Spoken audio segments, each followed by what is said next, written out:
Students, I am going to start your first chapter. Your first chapter is square and cube. So, what is a square number?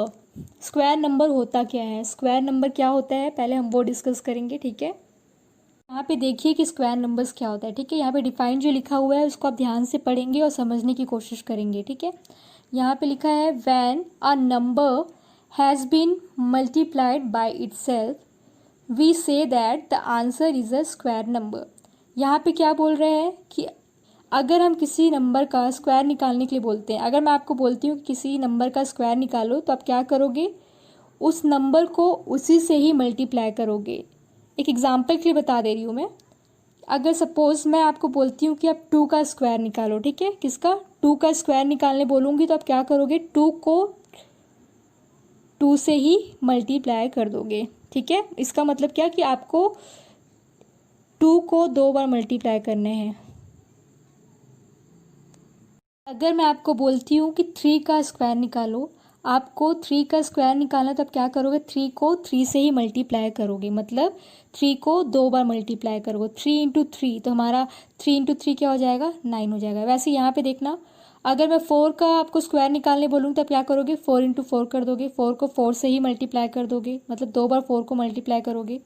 यहाँ पे 5 बोल रहा है तो 5 का square निकालने के लिए क्या करेंगे, 5 को 5 से ही मल्टीप्लाई करना है, मतलब जिसका मैं स्क्वायर निकालने बोलूँगी आपको उससे ही मल्टीप्लाई करने हैं। 5 को 5 से ही मल्टीप्लाई करना है। अगर मैं 6 का आपको स्क्वायर निकालने बोलती हूँ तो आप क्या करोगे, 6 को 6 से ही मल्टीप्लाई करोगे। तो 6 को 6 से मल्टीप्लाई करोगे तो आपका आंसर क्या आ जाएगा, 36 आ जाएगा। ये सब आपने 7th में ऑलरेडी पढ़ चुका है, ठीक है। स्क्वायर के बारे में पढ़ चुका है, क्यूब्स के बारे में पढ़ चुका है। हम बस रिवाइज कर रहे हैं कि लास्ट ईयर हमने क्या क्या पढ़ा था। अगर आपको नहीं याद है कि स्क्वायर क्या होता है तो आप फिर से रिवाइज कर लीजिए, फिर से देख लीजिए, ठीक है।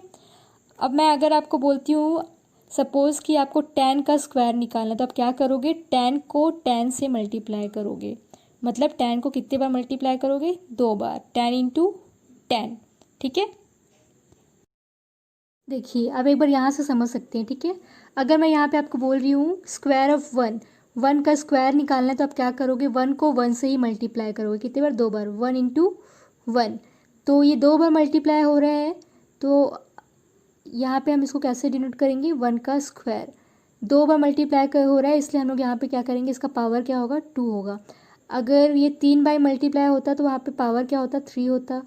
अगर 4 बाई मल्टीप्लाई करते, 1 इंटू 1 इंटू 1 इंटू 1 करते तो पावर क्या होता है, यहाँ पे 4 होता है। इसको पावर बोलते हैं, ठीक है। 1 रेज टू पावर 2, यहाँ पे 1 को 2 बार मल्टीप्लाई किए हैं, इसलिए क्या हो जाएगा, ये 1 रेज टू पावर 2, मतलब इसको बोलते हैं 1 स्क्वायर। 1 स्क्वायर बोलते हैं, 1 स्क्वायर इसलिए बोलते हैं क्योंकि इसको 2 बार मल्टीप्लाई किया गया है, ठीक है। किसी भी नंबर को 2 बार मल्टीप्लाई करते हैं तो उसको स्क्वायर बोलते हैं, ठीक। यहाँ देखेंगे 2 का स्क्वायर निकालना है हम लोग को, ठीक है। 2 का स्क्वायर निकालना है, मतलब 2 को कितने बार मल्टीप्लाई करेंगे हम लोग, 2 इंटू 2, 2 बार। तो 2 इंटू 2 कितना हो जाएगा, 2 टू ज़ा 4। और हम ये 2 बार मल्टीप्लाई है तो हम इसको ऐसे भी लिख सकते हैं, 2 का पावर 2, 2 रेज टू पावर 2 लिख सकते हैं, ठीक है। अब यहाँ पे 3 का अगर मैं आपको स्क्वायर निकालने बोली तो आप 3 को कितने बार मल्टीप्लाई करोगे, 2 बार। 3 को ही 3 से मल्टीप्लाई करोगे, जिसका स्क्वायर निकालने बोल रहा है उसी को उससे मल्टीप्लाई करने हैं। तो यहाँ पे क्या हो जाएगा, 3 इंटू 3 कितने बार मल्टीप्लाई किए हम लोग यहाँ पे, 2 बार। तो यहाँ पे पावर क्या हो जाएगा, 2, 3 स्क्वायर। इसको 3 रेज टू पावर 2 भी बोल सकते हैं और 3 स्क्वायर भी बोल सकते हैं, ठीक है। तो 3 को 2 बार मल्टीप्लाई करोगे तो 9 आएगा। साइन को ध्यान से पढ़िएगा, ठीक है। यहाँ लिखा है अ cube number is a number multiplied by itself 3 times. Square में क्या हो रहा था, अगर मैं किसी नंबर का आपको स्क्वायर निकालने बोल रही थी, अरे यार, आप यहाँ पे डिफाइन पढ़ेंगे क्यूब का, ठीक है।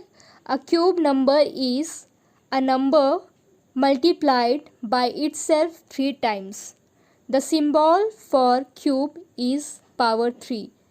अभी हमने स्क्वायर पढ़ा था, स्क्वायर में क्या बोला था कि अगर हम किसी भी नंबर का स्क्वायर निकाल रहे हैं तो हम लोग क्या करेंगे, सपोज हम लोग 2 का स्क्वायर निकाल रहे तो हम क्या कर रहे थे, उस वहाँ पे 2 को 2 बार मल्टीप्लाई कर रहे थे। यहाँ पे क्या करना है, क्यूब नंबर में क्या करना है, अगर हम लोग को किसी भी नंबर का क्यूब निकालना हुआ तो हम उस नंबर को 3 बार मल्टीप्लाई करेंगे, उसी से 3 बार मल्टीप्लाई करेंगे। जैसे मैं आपको बोलती हूँ कि 2 का क्यूब निकालो, तो आपको क्या करना है, 2 को 3 बार मल्टीप्लाई करना है, मतलब 2 इंटू 2 इंटू 2। ठीक है, यहाँ पे देखिए, अगर मैं आपको 3 का क्यूब निकालने बोलूँगी तो यहाँ पे क्या लिखा है, 3 पावर 3। 3 क्यूब है, मतलब कि 3 को कितने बार मल्टीप्लाई करना है, 3 बार। मैंने पहले ही बोला है कि अगर किसी भी नंबर का आपको क्यूब निकालने बोलेंगे तो आपको उसको 3 बार मल्टीप्लाई करना है। ठीक है, तो सभी को ये 1 से लेके 20 तक का पूरा क्यूब ये लिख लेना है कॉपी में और याद कर लेना है। ठीक है, 1 से लेके 20 तक का स्क्वायर और 1 से लेके 20 तक का क्यूब आपको याद करना है। ठीक है, यहाँ देखेंगे बेटा, आप लोग 1 से लेके 20 तक का स्क्वायर पूरा लिख लेंगे। ठीक है, आप लोग को याद होना चाहिए कि 1 का स्क्वायर क्या होता है, 2 का स्क्वायर क्या होता है। अगर मैं आपसे पूछूं कि 14 का स्क्वायर क्या होता है तो आपको तुरंत आंसर करना है, आपको तो याद रहना चाहिए। तो 1 से लेके 20 तक का स्क्वायर आप लोग कॉपीज़ में भी लिखेंगे और साथ में आप लोग याद भी कर लेंगे। ठीक है, आप लोग को ये नॉलेज में होना चाहिए, जैसे टेबल बहुत ज़रूरी है वैसे ये भी बहुत ज़रूरी है। टेबल के साथ साथ आप लोग को इनका स्क्वायर भी आना चाहिए। 1 से लेके 20 तक का स्क्वायर आप लोग पूरा अच्छे से याद करेंगे। ठीक है, ये आपका होमवर्क रहेगा, आप लोग इसको कॉपी में लिख लेंगे।